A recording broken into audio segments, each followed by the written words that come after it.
Russia Ukraine మధ్య యుద్ధం కొనసాగుతూనే ఉంది. రష్యాకు ఈ నేపథ్యంలో ఉక్రెయిన్ బిగ్ షాక్ ఇచ్చింది. రష్యా అతిపెద్ద డ్రోన్ మ్యానుఫ్యాక్చరింగ్ ప్లాంట్ పేల్చివేసింది. ఉక్రెయిన్ వందలాది డ్రోన్లతో దాడి చేసింది. డ్రోన్ దాడులతో ఒక్కసారిగా మంటలు చెలరేగాయి. ఈ ప్లాంట్లో షాహిద్ డ్రోన్లు తయారు చేస్తున్నట్లుగా సమాచారం. ఈ డ్రోన్ల ఉత్పత్తిని భారీగా పెంచింది రష్యా. డ్రోన్ల తయారీ కోసం రష్యాలో 900కు పైగా కంపెనీలు పనిచేస్తూనే ఉన్నాయి. రష్యాకు ఒక భారీ షాక్ ఇచ్చిందనే చెప్పాలి ఉక్రెయిన్. ఓవైపు యుద్ధాన్ని నేను ఏ క్షణంలో అయినా ఆపేస్తానంటూ అమెరికా చెప్తోంది, మరోవైపు రష్యా మాత్రం తగ్గను అని చెప్తోంది. ఉక్రెయిన్ కూడా ఈ మధ్యకాలంలో మనం చూస్తూనే ఉన్నాం, ఎవరి ప్లాన్స్ వాళ్ళు వేస్తూనే ఉన్నారు. ఉక్రెయిన్ మీద వరుసగా దాడులు చేస్తూనే ఉంది రష్యా. ఈ నేపథ్యంలో ఉక్రెయిన్లో అనేక కార్యాలయాలను, సైనిక స్థావరాలను ధ్వంసం చేసినటువంటి పరిస్థితి మనం చూస్తూనే ఉన్నాం. అమెరికా ఎంత సపోర్ట్ ఇస్తున్నప్పటికీ కూడా ఉక్రెయిన్కు ఆ మద్దతు సరిపోవడం లేదు. అమెరికా కొన్ని మిజైల్స్ను పంపిస్తోంది, గన్స్ను పంపిస్తోంది, కొన్ని రకాల రాడార్ వ్యవస్థలను సైతం పంపించింది. అయినప్పటికీ రష్యా చేస్తున్నటువంటి భీకర దాడులతో ఉక్రెయిన్ అతలాకుతలం అవుతూనే ఉంది. ఈ నేపథ్యంలో రష్యాను ఎలాగైనా దెబ్బ కొట్టాలని చూస్తున్న ఉక్రెయిన్ ఒక్కసారిగా రష్యా తయారు చేస్తున్నటువంటి డ్రోన్స్ తయారు చేస్తున్నటువంటి కంపెనీ మీద భారీగా దాడి చేసింది. అక్కడ ఆ ప్రాంతం అంతా కూడా పూర్తిగా ధ్వంసమైంది. మనం విజువల్స్లో చూస్తున్నాం. డ్రోన్ దాడుల్లో ధ్వంసమైనటువంటి రష్యాకు చెందినటువంటి అతిపెద్ద డ్రోన్ మ్యానుఫ్యాక్చరింగ్ ప్లాంట్ ఏ రకంగా ధ్వంసమైందో మనం విజువల్స్ లో చూడొచ్చు. ఒక్కసారి ఆ విజువల్ ని క్లియర్ గా చూద్దాం, ఆడియో విందాం మనం.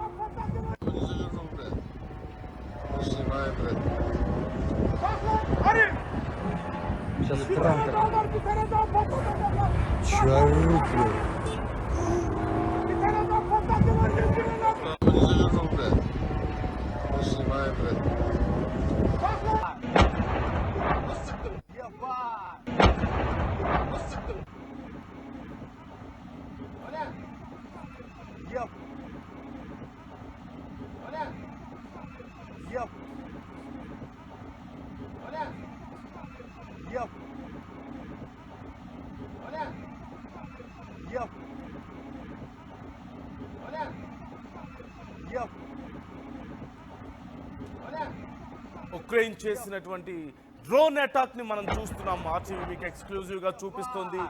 డ్రోన్ అటాక్ తో రష్యాకు చెందినటువంటి అతిపెద్ద డ్రోన్ మ్యానుఫ్యాక్చరింగ్ ప్లాంట్ ను ఉక్రెయిన్ పేల్చివేసింది.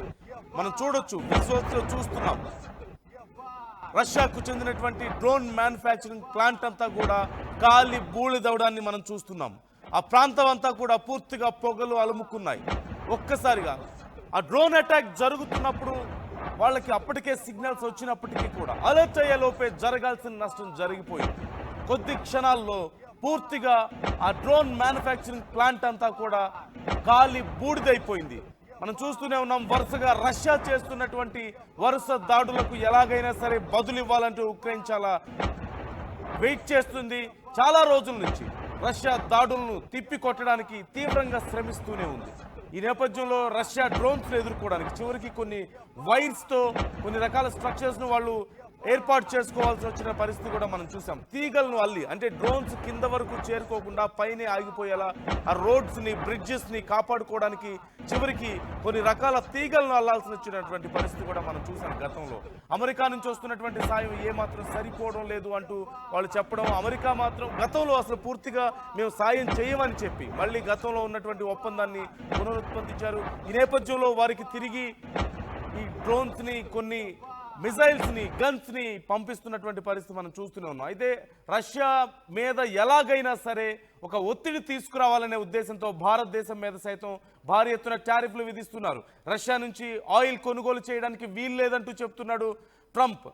రష్యాతో ఎవరు ఒప్పందాలు చేసుకోవద్దని, రష్యాతో ఎవరు ఆయిల్ కొనుగోలు ఒప్పందాలు చేసుకోవడం కానీ ఏ రకమైనటువంటి వ్యాపార భాగస్వామ్యం పెట్టుకోవద్దు, తద్వారా రష్యాకు భారీగా ఆదాయం వస్తుంది, దానివల్ల రష్యా మా మాట వినడం లేదు, ఇలా అటాక్స్ చేస్తుంది అంటూ ట్రంప్ చెప్తున్నాడు. కానీ భారత్ మాత్రం ఆ విషయంలో ససేమిరా అంటుంది. మరోవైపు రష్యా మరింత చీప్గా మేము ఆయిల్ ఇస్తామంటూ భారత్కు ఆఫర్ చేసినటువంటి పరిస్థితి కూడా మనం చూస్తూనే ఉన్నాం.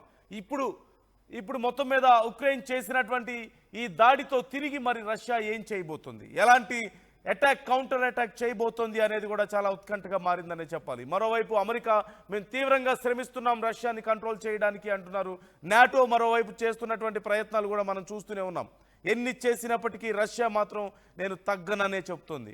కొనసాగుతున్నటువంటి యుద్ధాన్ని ఎలా కంట్రోల్ చేయాలో తెలియక ఒక రకంగా ట్రంప్ కానీ అటు నాటో కానీ తలలు పట్టుకుంటున్నటువంటి పరిస్థితి మనకు కనిపిస్తోంది. విజువల్స్లో మనం చూస్తున్నాం జరిగినటువంటి భారీ డ్రోన్ అటాక్ని మనం చూస్తున్నాం.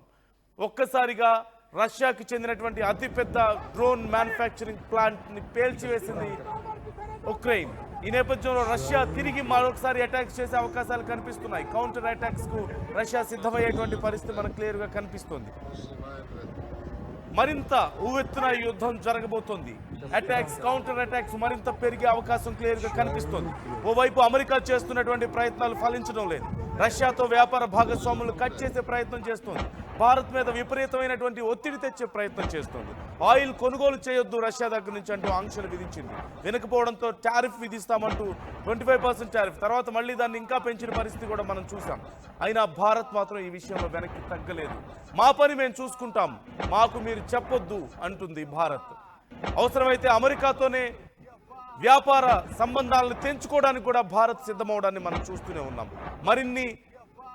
మరిన్ని వ్యాపార సంబంధాలని రష్యాతో పెంచుకుంటోంది. రష్యా మరింత తక్కువగా భారత్కు చమురు ఇస్తానంటూ కూడా ఆఫర్ చేస్తున్నటువంటి పరిస్థితి కూడా మనం చూస్తూనే ఉన్నాం.